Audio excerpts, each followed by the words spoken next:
Imagine you are standing in Rome. Not the Rome of tourists and ruins and crumbling columns behind velvet ropes. The real Rome. The Rome of 100 AD, at its absolute peak.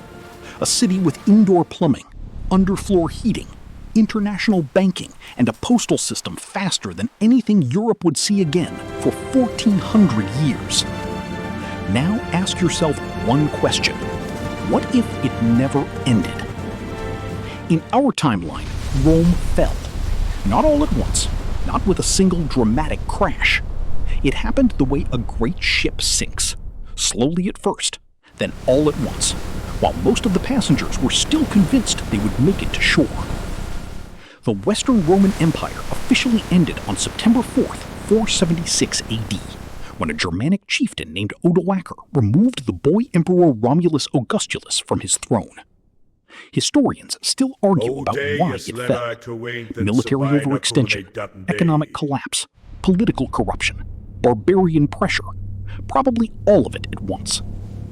But here is the question that has haunted thinkers for over 1,000 years.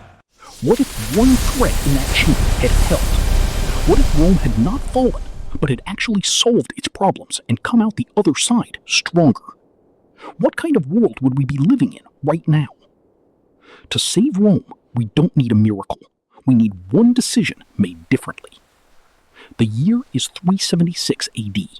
A massive wave of Gothic people are standing on the northern bank of the Danube River. They are desperate, starving, and asking Rome for permission to cross. In our timeline, Emperor Valens agrees, and it becomes one of the greatest administrative disasters in history. 2 years later, at the Battle of Adrianople, the Goths destroy 2/3 of the Roman Eastern Army and kill the emperor himself. By 1050 AD, the crisis deepens.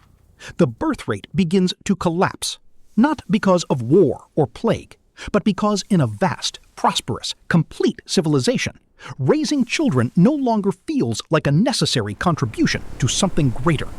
The individual no longer feels needed. The empire has largely solved the material problems that plagued humanity for millennia: famine, constant war, disease. But in doing so, it has removed the friction that gave life meaning.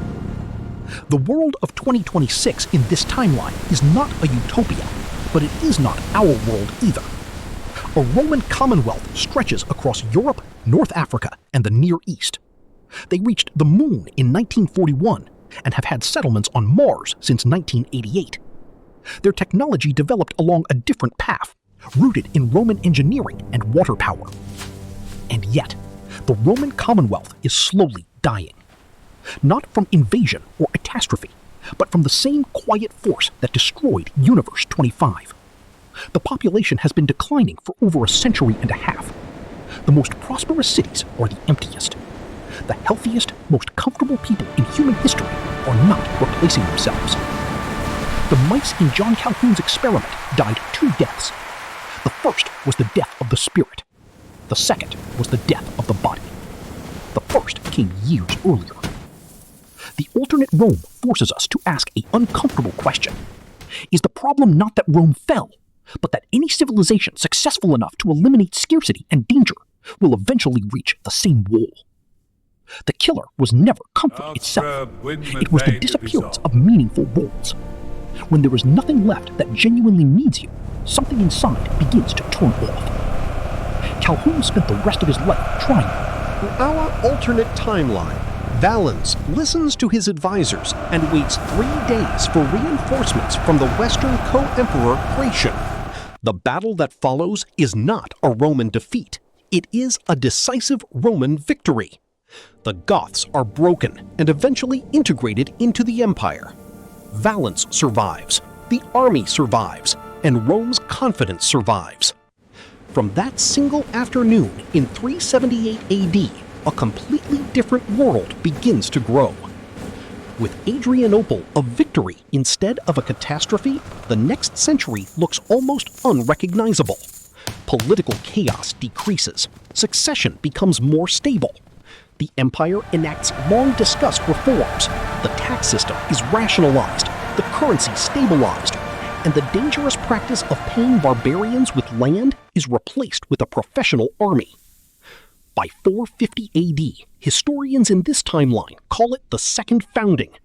The empire does not merely survive, it begins to evolve while remaining Rome. By 650 AD, the empire that rules from Britain to Mesopotamia has done something extraordinary. Building on an unbroken tradition of knowledge, they have industrialized water power. Water mills and mechanical engines spread across the empire. Literacy remains high. The great Library of Alexandria is never lost. The heliocentric model proposed by Aristarchus in 270 BC is never forgotten. The implications cascade for centuries. But paradise is never a stable state. By 900 AD, the empire faces a problem created by its own success. It has grown so large, so complex, and so optimized that many of its